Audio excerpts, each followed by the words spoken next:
Good morning, welcome to V3 news. లక్ష్యం సమాజహితం. నేను Emilia. Bulletin ముందుగా హెడ్లైన్స్ చూద్దాం. కరోనాపై ప్రజలకు పలు సూచనలు చేసిన ఏపీ గవర్నర్. సంక్షోభ వలయం నుండి బయటపడాలన్న బిశ్వభూషణ్ హరిచందన్. విశాఖలో 104 కాల్ సెంటర్ ను సందర్శించిన ఎంపీ విజయసాయిరెడ్డి. సేవల్లో ఎక్కడా విఘాతం లేకుండా చూడాలని ఆదేశాలు.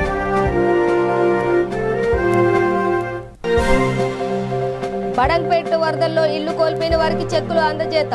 ప్రభుత్వ విపత్తు సమయంలోనూ సంక్షేమ ఫలాలు అందిస్తున్న మంత్రి. సూర్యాపేట జిల్లాలో కళ్యాణ లక్ష్మి చెక్కుల పంపిణీ. 328 మందికి చెక్కులు అందజేసిన మంత్రి జగదీష్ రెడ్డి.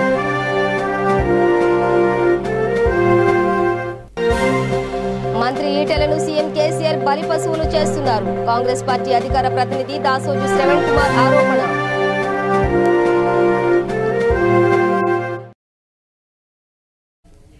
డీటెయిల్స్ చూస్తే కరోనా వైరస్ వ్యాధి దేశం మొత్తం ప్రపంచానికి సవాలుగా నిలిచిందని ఆంధ్రప్రదేశ్ గవర్నర్ బిశ్వభూషణ్ హరిచందన్ అన్నారు. ప్రపంచవ్యాప్తంగా దేశవ్యాప్తంగా మానవజాతి మొత్తం ఈ సంక్షోభ వలయంలో చిక్కుకుందని అన్నారు. విజయవాడలో రాజ్భవన్లో ఆయన మాట్లాడుతూ ప్రభుత్వం చేపట్టిన ప్రయత్నాలతో పాటు ఇటువంటి అపారమైన సవాల్ను ఎదుర్కోవడానికి ఆరోగ్య శాఖ సూచించిన విధంగా ఆరోగ్య నియమాలను ఆచరించడం, బాధ్యతాయుతంగా ప్రవర్తించడం ప్రధానంగా మన ముందున్న కర్తవ్యమని ప్రజలకు సూచించారు. కోవిడ్ విధాన ప్రవర్తనను ఖచ్చితంగా పాటించాలని, కరోనా వైరస్ యొక్క మరింత వ్యాప్తిని అరికట్టడానికి అవసరమైన అన్ని జాగ్రత్తలు తీసుకోవాలని కోరారు. ప్రజానీకాన్ని రక్షించడానికి అవసరమైన జాగ్రత్తలు తీసుకోవాల్సిన సమయం ఆసన్నమైందని చెప్పారు. Responsibly by adopting the health protocol as prescribed by the health department. I would like to make a sincere appeal to the people of Andhra Pradesh to strictly follow the COVID appropriate behavior and take all necessary precautions as advised to curb the further spread of the coronavirus. In this need of the hour, we should own the responsibility to strictly adhere to the COVID guidelines and take all necessary precautions to overcome this pandemic. I urge all the people not to be complacent about the danger of contracting the COVID-19 virus. It is high time for everyone to always remain alert and take necessary precautions to protect yourself, your family members, and the society around you. Please remember, this is not the time for any laxity in behavior. The country today is witnessing a new high in the number of COVID cases on daily basis, with new strains of a virus circulating which appear to be more contagious. The present pandemic situation is putting an enormous pressure on the medical resources and health infrastructure, and the government is putting all efforts in optimum utilization of the resources for maximum benefit of the people. The civil society representatives, Red Cross volunteers, voluntary organizations have to play a crucial role in creating awareness among the people and steps to be taken to contain the pandemic from spreading further. The government has now permitted all persons above the age of 18 years to get vaccinated. I request all eligible persons to come forward and take the vaccine immediately. It is safe to take the vaccine, and vaccine is the only weapon available to us to fight against the COVID-19 virus. I would also like to appeal to the people to not to neglect any COVID-related symptoms and seek immediate help by calling 104 call center. Expert doctors are available round the clock to help you. In case of any COVID-19 related symptoms are noticed, you should immediately go for testing followed by treatment without any delay. The COVID-19 disease is curable if immediate action is taken for testing followed by treatment if required. It has been found that in several cases, విశాఖలో Covid నియంత్రణ చర్యల్లో భాగంగా ఏర్పాటు చేసిన 104 call సెంటర్ను MP Vijayasai Reddy సందర్శించారు. వైద్య సహాయం కోసం వస్తున్న కాల్స్పై ఎంపీ విజయసాయిరెడ్డి ఆరా తీశారు. వీఆర్డీ ల్యాబ్ను కూడా ఎంపీ విజయసాయిరెడ్డి పరిశీలించారు. ఈ సందర్భంగా వైద్యులతో పలు అంశాలపై చర్చించిన ఎంపీ వైద్య సేవల్లో ఎక్కడా విఘాతం లేకుండా ఉండేలా చర్యలు తీసుకోవాలని సూచించారు.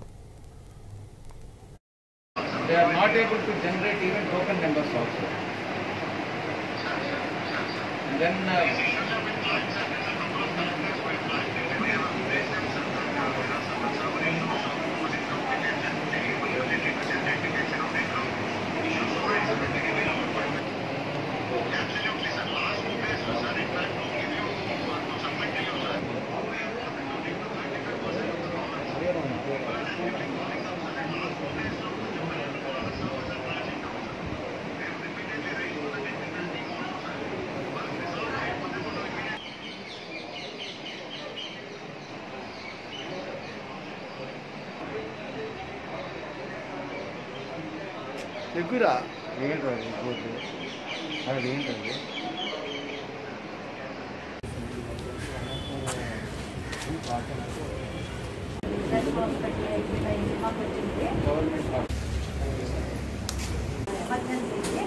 అది ప్రయారిటీ కింద వెళుతూ బ్యాక్లాగ్లో ఉన్న శాంపుల్స్ కూడా పంపిస్తున్నారు. సెకండ్ సార్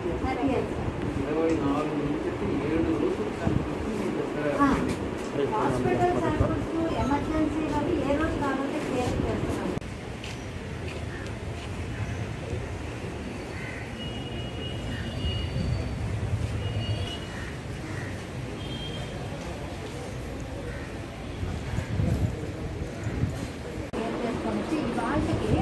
ఇవాళకి 24th డేట్ శాంపుల్స్ ఇవాళ టెస్టింగ్ వెళ్ళాయి సార్. అంటే 24 ఇండివిజువల్ శాంపుల్స్ చేయాలి. ఇండివిజువల్ శాంపుల్స్ అంటే పర్ డే 3000 అప్పుడు నెగిటివ్స్ ఎక్కువ పాజిటివ్స్ తక్కువ కూలింగ్ చేశాం సార్. ఇప్పుడు రివర్స్ అయిపోయింది. దానివల్ల ఏంటంటే కూలింగ్ చేయడం వల్ల డబల్ తప్పితే కానీ ఏమీ లేదు సార్. కూలింగ్ చేసేవారు గవర్నమెంట్ చేశారు కూలింగ్. అప్పుడు కూలింగ్ అంటే రాష్ట్రంలో ఎన్నికల విపత్తు వచ్చిన ప్రభుత్వం అభివృద్ధి సంక్షేమ కార్యక్రమాలను ఆపలేదని మంత్రి సబితా ఇంద్రారెడ్డి అన్నారు. వరదల కారణంగా ఇళ్లు కూలిపోయిన వారికి 50 మందికి విద్యాశాఖ మంత్రి సబితా ఇంద్రారెడ్డి 22.75 లక్షల చెక్కులను బడంగపేటలో బాధితులకు అందజేశారు. అదేవిధంగా గుర్రంగూడ 6వ డివిజన్లోని బృందావన్ కాలనీలోని 14 లక్షలతో వరద నీటి కాలువలకు, బాలాజీ హోమ్స్లో 32 లక్షలతో బీటీ రోడ్డు, కృష్ణానగర్లో 9 లక్షలతో వరద నీటి కాలువలకు శంకుస్థాపన చేశారు. వరదలు నష్టపోయిన 7గురికి చెక్కులను అందజేశారు. 6 లక్షల అభివృద్ధి పనులకు శంకుస్థాపన చేశారు. మంత్రి మాట్లాడుతూ కరోనా విజృంభిస్తున్న తరుణంలో కూడా అభివృద్ధి పనులను చేస్తున్నామన్నారు. అభివృద్ధికి ఆటంకం లేకుండా కాలనీల్లో పనులు చేస్తున్నామని చెప్పారు.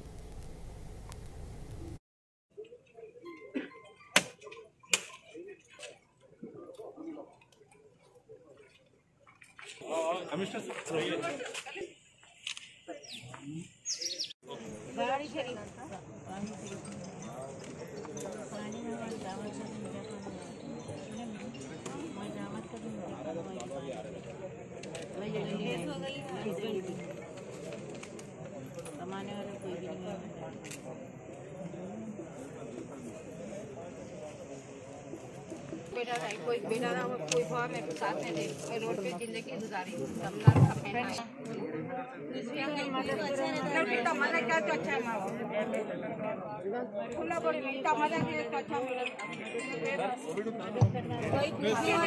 जरा दूर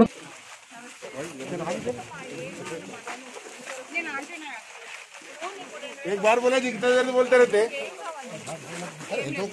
कोई चीज करके नहीं रहते मालूम क्या ऐसा नहीं कि आपका है गरीब पर देने वाले कोई भी नहीं।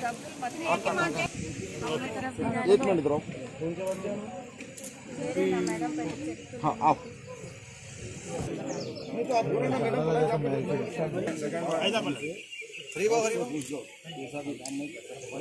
तो ये आज का ये प्रोग्राम मैडम के खत्म करेंगे।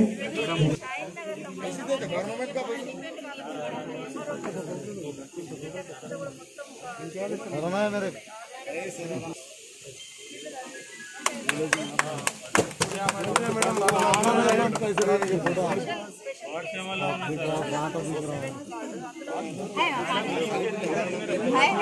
దొరకలేదు కాబట్టి ఒక్కొక్క ఇంటికి 10,000 చొప్పున ఇచ్చారు. ఒక్క మన 20 లక్షలు ఇచ్చున్నాం. 6,40,00,000. 10,000 లేదు, లేదా కులాలకు సంబంధం లేదు, మతాలకు సంబంధం లేదు, అందరికి ఇవ్వండి అనేది ముఖ్యమంత్రి గారి ఆదేశం. ఒక్క మన దగ్గర 6,40,00,000 ఇచ్చున్నాం.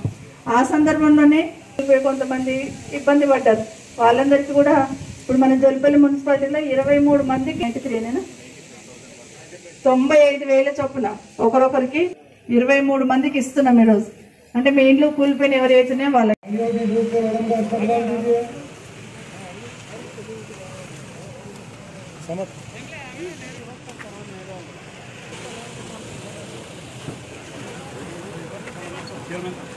వేదిక మీద ఉన్న గౌరవ చైర్మన్ గారు, జల్పల్లి చైర్మన్ గారికి, వేదిక ఉన్న గౌరవ కార్పొరేటర్స్ కౌన్సిలర్స్ అందరికీ కూడా, వేదిక ముందున్న గౌరవ రెవెన్యూ డిపార్ట్మెంట్ సంబంధించిన సోదరులందరికీ, అందరికీ పత్రికా సోదరులకు అందరికీ నమస్కారాలు. మనందరికీ తెలుసు, మొన్న వర్షం వచ్చినప్పుడు ఎన్ని ఇబ్బందులు పడ్డాము. ప్రతిసారి వర్షం వస్తూ ఉంటుంది, పోతూ ఉంటుంది. కానీ 100 సంవత్సరాలకు ఒక్కసారి ఇంత పెద్ద వర్షం వస్తుంది అనేది మనం రికార్డ్స్లలో చూస్తూ ఉన్నాం. 100 years తర్వాత వచ్చిన ఈ వర్షం వల్ల ఎన్ని ఇబ్బందులు అయినాయి, ఎంతమంది ఏ విధంగా ఇబ్బంది పడ్డారు అనేది మన అందరికీ తెలుసు. అయితే కేసీఆర్ గారు, గౌరవ ముఖ్యమంత్రి గారు, చాలాసార్లు చాలా మంది ఇళ్లకి నీళ్ళు వస్తాయి, ఇల్లు క్లీన్ చేసుకుంటారు, గోడలు పడిపోతాయి, గోడలు పెట్టుకుంటారు, కప్పులు जलपल्ली म्यूनसिपालिटी में अंडरग्राउंड ड्रेनेज लाइन साफ करने की गाड़ी का इनॉग्रेशन किया जा रहा है। चेयरमैन जलपल्ली म्यूनसिपल अब्दुल्ला की नेमत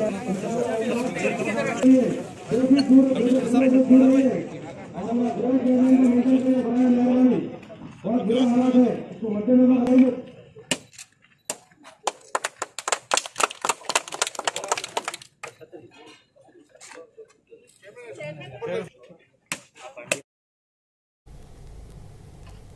ప్రభుత్వ దవాఖానాల్లోనే మెరుగైన వైద్యం లభిస్తుందని విద్యుత్ శాఖ మంత్రి గుంటకండ్ల జగదీష్ రెడ్డి స్పష్టం చేశారు. సూర్యాపేట జిల్లా కేంద్రంలోని సుమంగళి ఫంక్షన్ హాల్లో ఆయన 328 మంది లబ్ధిదారులకు కళ్యాణలక్ష్మి, షాదీ ముబారక్ చెక్కులను లబ్ధిదారులకు అందజేశారు.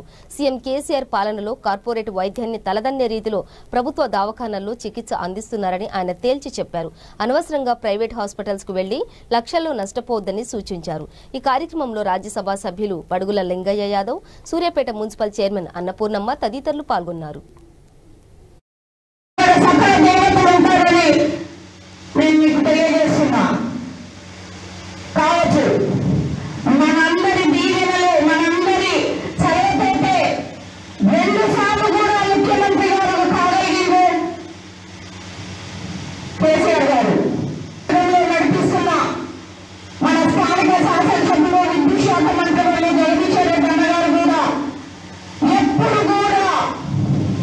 సూర్యాపేట గురించే, సూర్యాపేట నియోజకవర్గం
మంత్రి ఈటెలను బలిపశువును చేసేందుకు టార్గెట్ చేశారు. అందుకే అసైన్డ్ భూముల వ్యవహారంలో ఇరికించే కుట్ర చేస్తున్నారని కాంగ్రెస్ పార్టీ అధికార ప్రతినిధి దాసోజు శ్రవణ్ కుమార్ విమర్శించారు. మంత్రి ఈటెలపై భూ కబ్జా ఆరోపణలు హుటాహుటీన సీఎం కేసీఆర్ స్పందించి విచారణకు ఆదేశించిన వ్యవహారంపై దాసోజు శ్రవణ్ స్పందించారు. కేటీఆర్, కేసీఆర్ ఫామ్ హౌస్ల వ్యవహారం ఎందుకు బయటకు రావడం లేదని ఆయన ప్రశ్నించారు. మంత్రి మల్లారెడ్డి అవినీతి ఆరోపణలు, భూ కబ్జాలు బయటపడ్డా ఎందుకు చర్యలు తీసుకోవడం లేదని ఆయన నిలదీశారు. సీఎం కేసీఆర్ కు మంత్రి ఈటెల నచ్చడం లేదని ఆయన పేర్కొన్నారు. కరోనా నియంత్రణలో కేసీఆర్ ఫెయిల్యూర్ అయ్యారని, మంత్రి ఈటెల ఎంతో కష్టపడి పనిచేస్తున్నారని అన్నారు. మంత్రి ఈటెల తన శాఖలో పోస్టుల భర్తీకి కూడా చేసుకోవడం సీఎం కేసీఆర్ అడ్డుకున్నారని, కరోనా టైంలో కూడా డాక్టర్లు, మెడికల్ సిబ్బంది, పారామెడికల్ స్టాఫ్ లేక పబ్లిక్ ఇబ్బందులు పడుతున్నారని దాసు శ్రవణ్ ఆందోళన వ్యక్తం చేశారు. ఒక జన్వాడలో 111 జీవోలో ఇల్లీగల్ గా ఫామ్ హౌస్ కట్టుకుండు అని చెప్పని విజువల్స్ తో రేవంత్ రెడ్డి గారు చూపెడితే ఆయనేమో జైల్లో ఊచలు లెక్క పెట్టించినారు. ఫామ్ హౌస్ బలాదూరుగా అట్లనే ఉంటది. కేటీఆర్ మంత్రిగా అట్లాగే చలామణి అవుతా ఉంటారు. మరి కేటీఆర్ కు ఒక న్యాయం, ఈటల రాజేందర్ గారికి ఒక న్యాయం ఎందుకు ఉండాలా? ఒకటి. రెండవ, దానికంటే ముందు మల్లారెడ్డి ఇవాళ విచ్చలవిడిగా భూ కబ్జాలకు పాల్పడతా ఉండు, బెదిరింపులకు పాల్పడతా ఉండు, దందాలకు పాల్పడతా ఉండు అన్నటువంటి ఒక మల్లారెడ్డి పైన చర్య ఎందుకు తీసుకోరు? తర్వాత కరీంనగర్ లో గంగుల కమలాకర్ పైన భూ కబ్జాలకు పాల్పడితే ఆయన పైన చర్య ఎందుకు తీసుకోరు? ఖమ్మంలో పువ్వాడ అజయ్ భూ కబ్జాలకు పాల్పడ్డాడు అంటే ఆయన పైన చర్య ఎందుకు తీసుకోరు? తర్వాత మహబూబ్ నగర్ లో శ్రీనివాస్ గౌడ్ గారు కబ్జాలకు పాల్పడ్డారంటే ఆయన పైన చర్య ఎందుకు తీసుకోరు? తర్వాత ప్రభుత్వ విప్ ఆలేరు ఎమ్మెల్యే అయినటువంటి గొంగిడి సునీత గారు కబ్జాలకు పాల్పడ్డారు అంటే ఆవిడ పైన చర్య ఎందుకు తీసుకోరు? ముత్తిరెడ్డి యాదగిరెడ్డి గారు జనగాం ఎమ్మెల్యే, ఆయన కబ్జాలకు పాల్పడ్డాడని చెప్పని పొద్దున్న వేస్తే పేపర్ల, టీవీల, సోషల్ మీడియాలో చూస్తూనే ఉంటాం. వాళ్లపైన చర్య ఎందుకు తీసుకోరు? పటాన్ చెరువులో మహిపాల్ రెడ్డి, ఇట్లా నేను చెప్పుకుంటూ పోతే రాసుకుంటే రామాయణం అంతా వింటే భాగవతం అంతా అన్నట్టు రాత్రంతా అవుతుంది. ఇవాళ మనం మాట్లాడుకోవాలంటే టీఆర్ఎస్ పార్టీలో అనేక మంది శాసనసభ్యుల పైన, అనేక మంది మంత్రుల పైన ఇటువంటి కబ్జాల భాగవతాలు వినబడ్డాయి. వాళ్ళెవరిపైన చర్యలు తీసుకోకుండా, వాళ్ళెవరిపైన పింక్ మీడియాలో వార్తలు రాకుండా ఇవాళ కేవలం ఈటల రాజేందర్ పైన మాత్రమే ఈ రకమైనటువంటి ఒక వార్తలు రావడంలో పెద్ద కుట్ర దాగున్నట్టుగా స్పష్టంగా కనబడతా ఉంది. ఆ కుట్ర గతంలో మేము కూడా ఓనర్లమే అని చెప్పని ఆయన అన్నటువంటి ఒక మాటల పట్ల కేసీఆర్ కినుక వహించిండు అనేటువంటిది కావచ్చు, మన్ని మధ్య కాలంలో ఆయన చేసినటువంటి ఒక వ్యాఖ్యలు కావచ్చు, వాటన్నిటికంటే ముఖ్యంగా ఇవాళ కేసీఆర్ గారు గత సంవత్సర కాలంలో కరోనా కట్టడి విషయంలో పశ్చిమ గోదావరి జిల్లాలో కరోనా తీవ్రత నివారణకు తీసుకోవాల్సిన చర్యలపై డిప్యూటీ సీఎం ఆళ్ల నాని చర్చించారు. ఈ మేరకు జిల్లా అధికారులతో సమీక్ష సమావేశాన్ని నిర్వహించారు. వ్యాక్సినేషన్ ప్రక్రియ వేగవంతం చేయడానికి, కరోనా బాధితులకు అందుతున్న వైద్యం, 104 కాల్ సెంటర్, పలు అంశాలపై అధికారులతో ఆరా తీశారు. కరోనా చికిత్స విషయంలో ఇబ్బందులు లేకుండా ఉండేలా చర్యలు తీసుకోవాలని సూచించారు.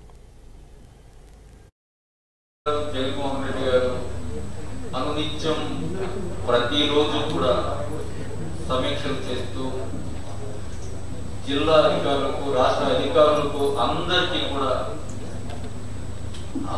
కూడా ఈ కరోనా నివారణ కార్యక్రమాల పట్ల పూర్తిగా మార్గనిర్దేశకత్వం చేస్తూ వారిని అప్రమత్తం చేస్తూ అత్యంత సమర్థవంతంగా ఈ కరోనా నివారణ నియంత్రణ కార్యక్రమాలను అమలు చేయటం వల్లే ఈరోజు రాష్ట్రంలో ఈ విధంగా ఇంతగా మనం అత్యంత సమర్థవంతంగా ఈ కార్యక్రమాలను అమలు చేస్తూ వైరస్ ను నియంత్రించగలుగుతా ఉన్నాం. ఇటువంటి పరిస్థితుల్లో గౌరవ ముఖ్యమంత్రి గారు రాష్ట్ర వ్యాప్తంగా అధికారులు, జిల్లా స్థాయిలో అధికారులు, అదేవిధంగా గౌరవ మంత్రులు, శాసనసభ్యులు, శాసనమండలి సభ్యులు అందరూ కూడా ఈ గౌరవ ముఖ్యమంత్రి గారు నిర్దేశించినటువంటి కార్యక్రమాల్లో భాగస్వాములు అవుతూ వారందరూ కూడా ఈ వైరస్ ని కట్టడి చేయడంలో రాష్ట్రంలో చాలా ప్రముఖ పాత్ర పోషిస్తూ ఉన్నారు. ఇటువంటి పరిస్థితుల్లో స్వయంగా ముఖ్యమంత్రి గారు ఆదేశించినటువంటి విషయం, మీరు వైద్య ఆరోగ్య శాఖ మంత్రి గారు ప్రతి జిల్లా కూడా వెళ్ళి అక్కడ అమలు జరుగుతున్నటువంటి నియంత్రణ కార్యక్రమాలు, అమలు చేస్తున్నటువంటి అక్కడ అధికారులకు, ప్రజాప్రతినిధులకు ఇంకా ఏదైనా ప్రజలకు ఇంకా ఏదైనా ప్రభుత్వం వైపు నుండి ఇంకా ఏదైనా అవసరమైనటువంటి సహకారం ఏమైనా ఉంటే అది కూడా తెలుసుకొని అక్కడ అమలు జరుగుతున్నటువంటి ఆ కార్యక్రమాలన్నింటినీ కూడా సమీక్ష చేసి ప్రజలకు భరోసానిచ్చి రమ్మని ఆదేశించిన మీదట ఈ విధంగా జిల్లా సమీక్ష కార్యక్రమాలు నిర్వహించడం జరుగుతాం. ఇటువంటి పరిస్థితుల్లో ఈరోజు పశ్చిమ గోదావరి జిల్లాలో అందరికీ కూడా తెలుసు, కొద్ది రోజుల క్రితం వరకు కూడా రాష్ట్రంలోనే అత్యంత తక్కువ కేసులు నమోదైనటువంటి జిల్లాగా పశ్చిమ గోదావరి జిల్లా.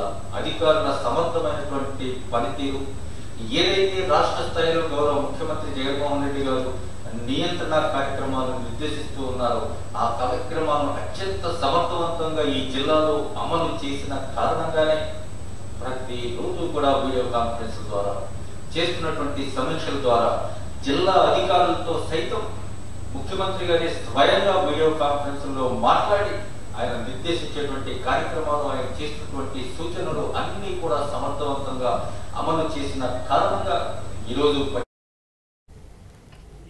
సీఎం జగన్మోహన్ రెడ్డిపై మాజీ మంత్రి చింతామోహన్ తీవ్ర స్థాయిలో మండిపడ్డారు. తిరుపతి ఉప ఎన్నికపై ఆయన సంచలన వ్యాఖ్యలు చేశారు. ఎన్నికల్లో వైసీపీ రిగ్గింగ్కు పాల్పడిందని ఆరోపించారు. తిరుపతిలో ఆయన మీడియాతో మాట్లాడుతూ సీఎం జగన్కు దమ్ముంటే తిరుపతి ఎమ్మెల్యేని రాజీనామా చేయించి తనతో ఎన్నికల్లో పోటీ పడాలని సవాల్ విసిరారు. దొంగ ఓట్లతో అత్యధిక మెజారిటీ వస్తుందని సర్వేలు చేయించుకున్నారని ఎద్దేవా చేశారు.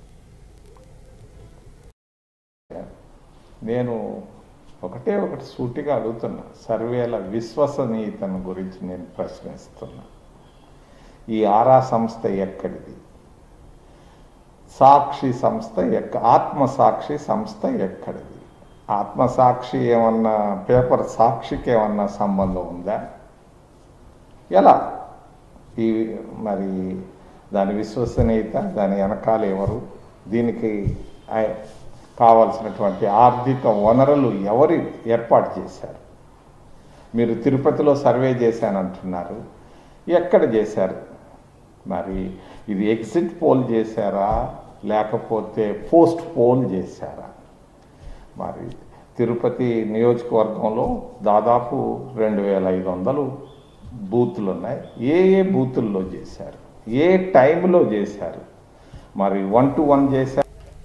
ప్రభుత్వం నిర్లక్ష్యం వల్ల రోజు రోజుకు కరోనా వ్యాప్తి చెందుతోందని వికారాబాద్ జిల్లా కాంగ్రెస్ పార్టీ అధ్యక్షుడు రామ్మోహన్ రెడ్డి ఆరోపించారు. జిల్లా కేంద్రంలోని కరోనా సేవలపై కోవిడ్ వార్ రూమ్ ఏర్పాటు చేసినట్లు ఆయన తెలిపారు. అనంతరం ఆయన మీడియాతో మాట్లాడారు. హాస్పిటల్లో మందుల కొరత ఉందని, ఆక్సిజన్ లేక ఎంతో మంది ప్రాణాలు కోల్పోతున్నారని ఆవేదన వ్యక్తం చేశారు. రాష్ట్ర కాంగ్రెస్ పార్టీ నిర్ణయం మేరకు జిల్లా కేంద్రంలో కోవిడ్ వార్ రూమ్ ఏర్పాటు చేసినట్లు తెలిపారు. అత్యవసర పరిస్థితిలో పార్టీలకు అతీతంగా ప్రతి ఒక్కరూ వార్ రూమ్ సేవలు వినియోగించుకోవాలని కోరారు. ఈ కార్యక్రమంలో కాంగ్రెస్ పార్టీ బ్లాక్ అధ్యక్షుడు అనంతరెడ్డి, కాంగ్రెస్ పార్టీ పట్టణ అధ్యక్షుడు సుధాకర్ రెడ్డి, నాయకులు తదితరులు పాల్గొన్నారు. ఎలాంటి పరిస్థితుల్లో ఉన్నారంటే, ఇక్కడ మన ప్రాంతం లోపల ఎవరైతే గతంలో చనిపోయిన వాళ్ళు ఉన్నారో ఆ చనిపోయిన వాళ్ళ యొక్క అనుబంధం అనుకోవచ్చు, ఇంకోటి అనుకున్నట్టు సైకలాజికల్ గా వాళ్ళ ఫీలింగ్ లో ఏముందంటే ఈ కోవిడ్ వస్తే చచ్చిపోతాం అయింది అన్నంత బాధాకరంగా వాళ్ళ పరిస్థితి ఉంది. నిజంగా వాళ్ళకి కనుక మనం ధైర్యం ఇచ్చి, ఏం కాదు అని వైద్యం ఇచ్చి వాళ్ళకి కనుక మనం అది చేస్తే నిజంగా కోవిడ్ తగ్గిపోయే పరిస్థితులు ఉన్నది. వాళ్ళు మళ్ళీ మంచిగా కూడా వచ్చే పరిస్థితి ఉంది. కాబట్టి ఇట్లాంటి పరిస్థితి కల్పించాలంటే ప్రభుత్వం ముందుకొచ్చి ఈ యొక్క అన్ని సౌకర్యాలు, వెంటిలేటర్తో సహా మంచి డాక్టర్లను, పల్మనాలజిస్టులను, ఎక్స్పీరియన్స్ ఉన్న పర్సన్స్ని, ఆక్సిజన్ని, మెడిసిన్స్ని, ఇంజెక్షన్స్ని, ఎందుకంటే రెమ్డెసివిర్ అనే ఇంజెక్షన్ చాలా అవసరం ఉన్నది. ఇది మార్కెట్లో అసలు మొత్తం బ్లాక్ నడుస్తున్నది.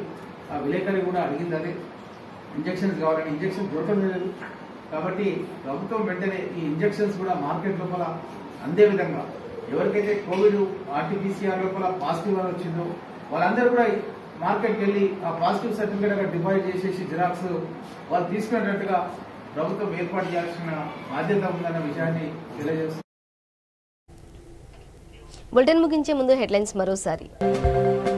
కరోనాపై ప్రజలకు పలు సూచనలు చేసిన ఏపీ గవర్నర్. సంక్షోభం వలయం నుండి బయటపడాలన్న బిశ్వభూషణ్ హరిచందన్. విశాఖలో 104 కాల్ సెంటర్ ను సందర్శించిన ఎంపీ విజయసాయిరెడ్డి. సేవల్లో ఎక్కడా విఘాతం లేకుండా చూడాలని ఆదేశాలు. బడగపేటలో వరదల్లో ఇళ్లు కోల్పోయిన వారికి చెక్కుల అందజేత. ప్రభుత్వం విపత్తు సమయంలోనూ సంక్షేమ ఫలాలు అందిస్తున్న మంత్రి. సూర్యాపేట జిల్లాలో కళ్యాణ లక్ష్మి చెక్కుల పంపిణీ. 328 మందికి చెక్కులు అందజేసిన మంత్రి జగదీష్ రెడ్డి.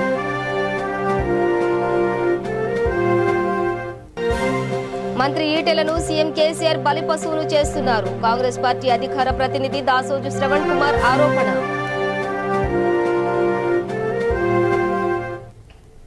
ఇవి బులెటిన్ డీటెయిల్స్. చూస్తూనే ఉండండి V3 న్యూస్. లక్ష్యం సమాజహితం.